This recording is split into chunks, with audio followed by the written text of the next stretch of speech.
तो hello good morning to all of you. तो कैसे हैं आप लोग? उम्मीद करते हैं सभी को अच्छे होंगे, मस्त होंगे, स्वस्थ होंगे और हमारी वीडियो को लगातार देख रहे होंगे, समझ रहे होंगे। किसी भी तरह का दिक्कत परेशानी हो तो कमेंट करके जरूर पूछ सकते हैं। जैसा कि आप सभी को थंबनेल देखकर पता चल गया होगा कि किस टॉपिक पर यानी किस विषय पर आज का जो क्लास होने वाला है। तो जैसे कि आप लोग थंबनेल पे देखा कि जो सीटेट का जो एग्जाम है उसके बारे में हम लोग आज चर्चा करेंगे। लोग कैसे सीटेट एग्जाम की तैयारी करना चाहिए। महज 1 से 1.5 महीना टाइम है, मतलब मान के चलो तो 40 दिन, मोटा मोटी 40 दिन, उससे ज़्यादा है भी नहीं है। समझ 30 से 40 दिन है, उससे ज़्यादा, क्योंकि जैसे नोटिस के हिसाब से अगर एग्ज़ाम जो है 15 दिसंबर से शुरू हो जाती है और 15 जनवरी तक जो एग्ज़ाम होता है तो आपके पास 30-40 दिन टाइम बच गया है। इस समय में किस तरह से हमें सीटेट की तैयारी करनी चाहिए और क्या पढ़ना चाहिए, और उससे ज़्यादा ज़रूरी है कि क्या हमें नहीं पढ़ना चाहिए। मेन फोकस इस पर रहना चाहिए कि हमें किन किन चीज़ों से बचना है, क्या क्या चीज़ें हैं जिससे बचना है। क्योंकि देखो, अदर कंपटीशन की तैयारी करना और सीटेट की तैयारी करना थोड़ा सा अलग हो जाता है, समझ रहे हैं? क्योंकि सीटेट में क्या है ना, एक ही जो सब्जेक्ट है वो घूम फिर कर हर एक सब्जेक्ट से जुड़ा हुआ है, समझ। यानी कि एक सब्जेक्ट को अगर आप पढ़ लेते हैं तो समझ जाओ सीटेट में 50% आपकी तैयारी कंप्लीट हो जाएगी। वो कौन सा सब्जेक्ट है उसके बारे में समझेंगे, और किस किस विषय का एग्जाम होता है इसको समझेंगे, कितने नंबर का होता है इसको समझेंगे। समझ रहे हैं सर? ओवरऑल सीटेट को पूरी कंप्लीट जानकारी इस वीडियो में आपको देने वाले हैं। उसके बावजूद भी कुछ बच जाएगा तो कमेंट कर आपको जरूर पूछना है, ठीक है? तो आज का सेशन, आज की क्लास शुरू करते हैं। सबसे पहले देखेंगे तो ऊपर लिखा हुआ है सीटेट 2022-23, यानी कि ये जो एग्जाम जो है सीटेट का, ये हो सकता है दिसंबर लास्ट या आपके जनवरी तक एग्जाम चलते रहेगा। और एग्जाम सबसे पहले समझना क्या है कि ऑनलाइन होने वाला एग्जाम, इसके बारे में जान लेना कि एग्जाम कैसे होने वाला है। ऑनलाइन एग्जाम होने वाला है। अब ऑनलाइन एग्जाम क्या है, बहुत सारे बच्चे जानते होंगे, बहुत सारे नहीं भी जानते होंगे, या सबको पता चल गया होगा अभी तक, क्योंकि पिछले साल भी ऑनलाइन एग्जाम हुआ था। तो ऑनलाइन एग्जाम को, ये जैसे सीबीटी होता है कंप्यूटर बेस्ड एग्जाम, है ना, वैसे एग्जाम होगा, समझ रहे ना। तो आपको कंप्यूटर का ये चलाने का नॉलेज होना चाहिए, कम से कम ये माउस वगैरह तो चलाने आना चाहिए, समझ रहे ना। क्योंकि मेन वहाँ पे खेल माउस का रहता है। जो बच्चे ऑनलाइन एग्जाम में एक बार भी नहीं बैठे होंगे और कभी भी लैपटॉप या ये माउस का यूज नहीं किए होंगे, थोड़ी सी उसको परेशानी होगी। तो आपको क्या करना है, एग्जाम से पहले आपको 8-10 बार प्रैक्टिस कर लेना, ज़्यादा उतना सोचने की जरूरत नहीं है, आसानी से आपको आ जाएगा। बस वो माउस को चलाने आना चाहिए, नर्वस नहीं होना है, आराम से टेंशन फ्री होकर एग्जाम देना है, समझ रहे हैं? अब रह गया क्या कि पेपर जो होता है, कितने पेपर होते हैं, तो 2 पेपर होता है। एक पेपर 1, दूसरा पेपर 2। पेपर 1 में क्या होता है कि 1 to 5 टीचर के लिए आप मतलब एग्जाम दे रहे हैं, और दूसरा जो पेपर है 6 to 8 के लिए आप एग्जाम दे रहे हैं। यानी कि छठा से, अगर देखो पेपर 1 अगर आप क्वालिफाइड करते हैं तो आप प्राइमरी स्कूल के टीचर के लिए एलिजिबल हैं, और पेपर 2 अगर आप क्वालिफाइड करते हैं तो आप यानी कि मध्य विद्यालय, यानी कि 6 to 8 वाले जो स्कूल है उसके लिए आप एलिजिबल है, समझ रहे सर?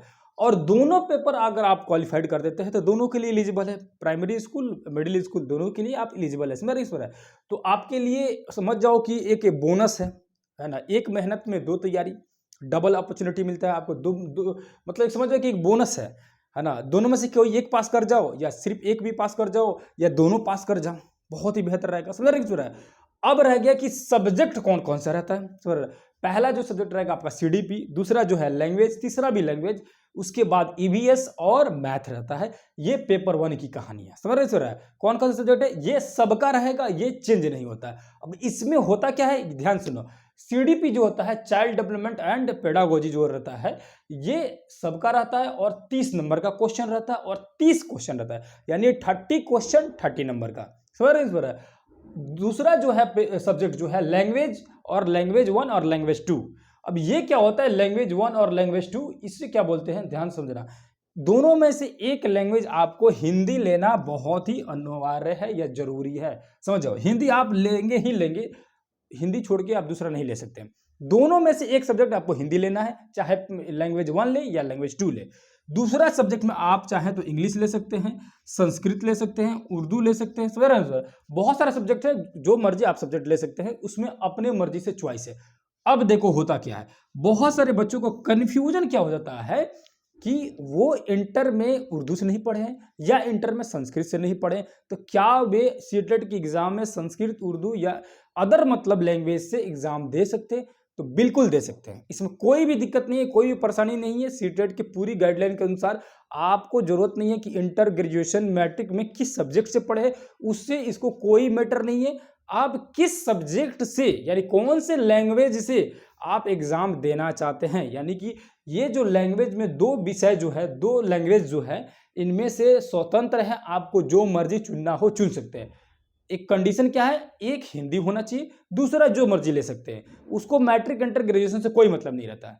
या आपका मतलब ग्रेजुएशन में हिंदी रहा हो, इंग्लिश रहा हो, उर्दू रहा हो, संस्कृत रहा हो, कुछ भी रहा हो, डजंट मैटर। आपको 2 लैंग्वेज में एक हिंदी लेना है, दूसरा जो मर्जी ले सकते हैं। समझ रहे हैं इस पर? अब ये रह गया, ये लैंग्वेज ले सकते हैं। उसके बाद क्या रह गया, ईवीएस, इन्वायरमेंटल साइंस, समझ रहे ना? ईवीएस बहुत इजी रहता है, तीसरा, चौथा, पांचवा क्लास का, तीसरा, चौथा और पांचवा क्लास का एनसीईआरटी का बुक उठाइएगा, उसको पढ़ जाइएगा। देखो होता क्या है ना, उसमें कविता वगैरह की तरह दिया हुआ, जैसे उसमें देखेगा तो गौरैया का आवाज दिया होगा, कोयल का आवाज दिया होगा, जैसे समरी टाइप का दिया होगा, कहानी टाइप का दिया होगा, कविता टाइप का दिया होगा। आपको क्या करना है, ऐसे मार्क करते चलना है कि ये कोयल की आवाज कुकू ऐसे रहता है, या मेढक की आवाज टर करता है, सर ना, सांप जो है उसका कैसे रेंग के चलता है। उसमें कविता टाइप के, कहानी टाइप से वो सारी चीजों को पढ़ाया गया होगा, क्योंकि वो तीसरा, चौथा, पांचवा क्लास का बुक है। आपको सच में एनसीईआरटी का तीसरा, चौथा, पांचवा क्लास का बुक उठाना है। रियली में ऐसा नहीं है कि मैं बोल रहा हूं कि तीसरा, चौथा क्लास का पढ़ना है, आपको मजाक लग रहा हो। जो सीरियस में तैयारी कर रहे होंगे, जिनको पता होगा, वो रियल बात है, समझ रहे ना?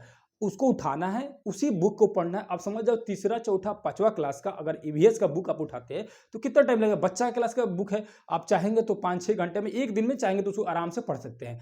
अब उसको अंडरलाइन करते चलना है कि इसमें मेन क्या है। जैसे आप कुछ नया चीज सुन रहे हैं, जैसे कि मेढक की आवाज टर, सांप रेंग के चलता है, या गौरैया की आवाज, कोयल की आवाज, मोर बारिश में नाचता है, ये कुछ भी उसमें नए नए जो भी चीजें मिलेंगी, उन चीजों को आपको नोट करते चलना है। आसानी से आपकी ईवीएस पूरी तरह से कंप्लीट हो जाएगा, कुछ खास नहीं रहता है। अब बाकी रह गया जो इससे रिलेटेड जो भी है, जैसे स्टैटिक जीके क्वेश्चन वगैरह आ जाता है, जैसे पर्यावरण से रिलेटेड, एग्रीकल्चर से रिलेटेड, ये सारी चीज़ें हमारे चैनल पर ऑलरेडी चलाया जा रहा है, या आप कहीं भी किसी से चैनल से भी देख सकते हैं, समझ सकते हैं। हमारे चैनल से देखना होगा तो आपको प्ले लिस्ट में वीडियो मिल जाएगा, जाकर देख सकते हैं। समझ कि नहीं समझ? अब आगे रह गया मैथ, समझे? मैथ भी कोई खास नहीं रहेगा। मैथ में आपको नंबर सिस्टम, ये एलसीएम, एचसीएफ वगैरह, इसी सब से प्रॉफिट लॉस वगैरह, ज़्यादा मतलब इसका सिलेबस बड़ा नहीं है। कहने का मतलब एक दिन इसको भी सिलेबस वगैरह समझाना होगा तो समझा देंगे, या खुद आप सिलेबस देखिएगा, तो ज़्यादा बड़ा नहीं है। मेन इसमें क्या फायदा हो जाता है, और क्या इसमें मेन चीज़ समझने की जरूरत क्या है, ये सारी तो सब्जेक्ट हो गया, समझ गए इसमें? अब जो रह गया मेन क्या मुद्दा है, उसको समझेंगे। उससे पहले पेपर 2 समझ लेते हैं। लास्ट में आपको लास्ट तक बने रहना, समझना है, क्योंकि मेन इसमें एक ऐसा चीज बताऊंगा, ऐसी बात, एक ऐसी पॉइंट मैं बताऊंगा, जो हो सकता है बहुत सारे बच्चे उस पर ध्यान दिए होंगे और बहुत सारे बच्चे नहीं ध्यान दिए होंगे, समझ रहे ना? तो लास्ट तक बने रहिए। कौन सी पॉइंट की मैं बात कर रहा हूँ, उसको आपको सुन के समझ के जाना है। पहले पेपर 2 देख लेते हैं। ये रहा पेपर 1 का टोटल सब्जेक्ट जितना भी रहा। अब रहा पेपर 2 का। एक और बात तो पेपर 1 में समझ लीजिए कि जितने भी सब्जेक्ट के एग्जाम होगा, 30 नंबर का है ना, और 30 क्वेश्चन ये बता दिया। तो 5 सब्जेक्ट है, 5 सब्जेक्ट का कितना नंबर हो जाएगा? 150 नंबर का, समझ रहे हैं? और आपको पास होने के लिए, क्वालिफाइड होने के लिए 82 चाहिए, 82 यानी 82 नंबर मात्र चाहिए। कितना चाहिए? 82 नंबर चाहिए, 82। लेकिन ध्यान समझना, 90 नंबर चाहिए जो जनरल कैटेगरी का है, समझ रहे ना? जो जनरल कैटेगरी के बच्चे हैं उनको चाहिए 90 नंबर, और जो ओबीसी या अदर कास्ट के हैं उनको चाहिए 82 नंबर मात्र पास क्वालिफाइड होने के लिए। यानी आपको 150 में क्या कितना लाना है? 82 लाना है या 90 लाना है, समझ रहे किस हो रहा है? लगभग आपका 60% हो जाएगा, लाना है, समझ रहा है? अब देखो होता क्या है कि नेगेटिव मार्किंग है नहीं आपका, है ना? लास्ट में बताऊंगा तुक्का कैसे मारते हैं, क्या कट किया जाता है, कैसे आपको इसको निकालना है, वो सारी चीजें मैं समझा दूंगा। अभी ध्यान से समझो। तो 150 में 82 नंबर लाना है, ये पेपर 1 की कहानी होगी। अब आते हैं पेपर 2 में। पेपर 2 में सीडीपी रहेगा, सेम टू जैसे वैसे है वैसे ही रहेगा। लैंग्वेज 1 और लैंग्वेज 2 सेम टू सेम रहेगा। इसमें भी आपको जो लैंग्वेज चुनना है चुन सकते हैं, कोई दिक्कत नहीं है, समझ रहे ना? अब रह गया ईवीएस और मैथ, ये दोनों पेपर 2 में हट जाते हैं। पेपर 2 में आपका ईवीएस नहीं रहता है, मैथ नहीं रहता है, समझ रहे किस? ईवीएस और मैथ जो होता है पेपर 2 में हट जाता है। उसके जगह पर क्या आ जाता है, ध्यान से समझना। उसके जगह पर साइंस या सोशल साइंस, यानी कि साइंस या एसएसटी, यानी कि सोशल स्टडी आपका आ जाता है, समझ रहे हैं? यानी कि आप जो है साइंस ले सकते हैं या सोशल साइंस ले सकते हैं। अब ये जो है साइंस या सोशल साइंस में दोनों में से कोई एक ही लेना है, और दोनों में से कोई एक जो सब्जेक्ट लीजिएगा वो पूरी 60 नंबर का होगा। क्यों होगा? क्योंकि ईवीएस 30 नंबर का था और मैथ भी 30 नंबर का था। ये दोनों हटा के क्या हो जाएगा, 60 नंबर का हो जाएगा साइंस या आपका सोशल साइंस। समझ रहा है? अब रह गया कि इसमें भी बच्चों का कंफ्यूजन होता है कि वो आर्ट्स बैकग्राउंड से हैं तो क्या वो साइंस से सीटेट के एग्जाम दे सकते हैं? बिल्कुल दे सकते हैं। समझ रहे ना? या आप साइंस बैकग्राउंड से हैं, आर्ट्स ये आप एसएसटी यानी सोशल साइंस लेकर एग्जाम दे सकते हैं, कोई दिक्कत नहीं। यानी जिसको जो मर्जी जो सब्जेक्ट लेना है लेकर दे दे, बस किसी तरह एग्जाम दे देना है आपको और बेहतर नंबर से पास कर जाना है। समझ रहे किस रहा है? इसमें लैंग्वेज सब्जेक्ट किसी भी तरह का बाउंडेशन आपका नहीं है। जो भी ऑप्शन देगा कि ये ले लो ये ले लो, आप कोई भी ले सकते हो, उसमें कुछ नहीं है कि आपको यही लेना आपको ये लेना, ऐसा कुछ नहीं है। समझ रहे किस रहा है? समझ आ गया? अब रह गया इसमें मेन मूल मंत्र क्या है, उस पे आते हैं। मेन इस वीडियो बनाने का मेन मेरा पर्पस क्या था, मेन मकसद क्या था, उसको समझते हैं। ध्यान से देखना, ध्यान समझना। एक चीज ध्यान से समझना, ये सीडीपी का फुल फॉर्म जैसे मैंने बताया चाइल्ड डेवलपमेंट एंड पेडागोजी, है ना। पेडागोजी को हिंदी में क्या बोलते हैं? शिक्षण शास्त्र। क्या बोलते हैं? शिक्षण शास्त्र। शिक्षण शास्त्र मतलब होता क्या है ये बताओ। शिक्षण शास्त्र मतलब, बहुत सारे बच्चे अभी तैयारी कर रहे हैं सीटेट का, बताओ शिक्षण शास्त्र में यानी कि पढ़ाने की विधि, शिक्षण की विधि। यानी शिक्षण शास्त्र मतलब हो गया कि शिक्षा देने की जो विधि है, या कैसे बच्चों को हम पढ़ाएंगे, हाउ टू टीच, है ना। बच्चों को मतलब कैसे छोटे छोटे बच्चों को पढ़ाया जाता है, कैसे समझाते हैं, इन सभी के बारे में ज्ञान लेना शिक्षण शास्त्र कहलाएगा या शिक्षण अध्ययन कहलाएगा। समझ रहे कि अब रह गया पेडागोजी। ये पेडागोजी का हिंदी में बोलते हैं शिक्षण शास्त्र। ध्यान से देखोगे कोई भी सब्जेक्ट का, अगर आप सिलेबस देखे होंगे, प्रीवियस ईयर क्वेश्चन बनाए होंगे, सबसे पहला बात है तो प्रीवियस ईयर क्वेश्चन आपको तो बनाना ही पड़ेगा, क्योंकि सीटेट ही एक ऐसा एग्जाम है जिसमें मोस्टली चांसेस रहता है प्रीवियस ईयर क्वेश्चन का रिपीट होने का। बहुत ज़्यादा क्वेश्चन रिपीट होता है, बहुत ज़्यादा। आप प्रीवियस ईयर का सेट बना लो, हमें लगता है कि पास जरूर कर जाओगे। क्वालिफाइड जो ये मार्क्स जो है ना 82 नंबर, इसको क्रॉस जरूर कर जाओगे सिर्फ प्रीवियस ईयर अगर आप बना लेते हो तो। समझ रहे ना? अब रह गया ये जो मैं पॉइंट पे था उसको समझो। शिक्षण शास्त्र जो होता है ना, पेडागोजी, ये हर एक सब्जेक्ट में आता है। ये सिर्फ सीडीपी का ही बात नहीं है। ध्यान से समझो कैसे, ध्यान से देखना। लैंग्वेज मान के चलो, यहाँ पे ले लिया हम लोग हिंदी, क्या लिए? हिंदी ले ली यहाँ पे, और यहाँ पे ले लिए इंग्लिश। ठीक है, बहुत सारे बच्चे लेंगे या संस्कृत जो भी ले लिए। अब जो हिंदी का जो पेपर का एग्जाम होगा ना, और ये रहा आपका सीडीपी। सीडीपी तो मान के चलो पूरा का पूरा 30 नंबर जो है पेडागोजी है ना। अब हिंदी जो है ना, हिंदी जो हम लोग एग्जाम देंगे, यानी हिंदी का जो क्वेश्चन जो आएगा उसमें 15 नंबर रहेगा ग्रामर या हिंदी से, लिटरेचर या ग्रामर जो भी रहेगा। 15 नंबर मतलब हिंदी से क्वेश्चन रहेगा, जो ऑल ओवर जितने भी एग्जाम होते हैं जिसमें हिंदी के क्वेश्चन वगैरह आते हैं किसी भी कंपटीशन में, उस टाइप का रहेंगे 15 क्वेश्चन। क्या रहेंगे? उस तरह के 15 क्वेश्चन रहेंगे। अब रहेंगे बाकी 15 जो क्वेश्चन, क्योंकि टोटल तो 30 क्वेश्चन आना है हिंदी में, तो बच के जो 15 क्वेश्चन वो रहेगा पेडागोजी, शिक्षण शास्त्र। क्या रहेगा? पेडागोजी। यही प्लस पॉइंट है। अब ध्यान से देखो, इंग्लिश में भी सेम वही है, 15 क्वेश्चन आपका रहेगा। ये जो रहता है जैसे नॉर्मल क्वेश्चन ग्रामर वगैरह का रहेगा वो रहेगा, और बाकी बच के जो 15 क्वेश्चन वो क्या रहेगा? पेडागोजी। समझ रहे किस तरह है? उसी तरह सेम ईवीएस का है। ईवीएस का 15 क्वेश्चन रहेगा नॉर्मल क्वेश्चन, जो बाकी कंपटीशन में पूछता है, यानी कि जो आपको एनसीईआरटी बुक वगैरह में दिया है, जैसे भी दिया है, और बाकी बच गया 15 क्वेश्चन, ये रहेगा ईवीएस का पेडागोजी।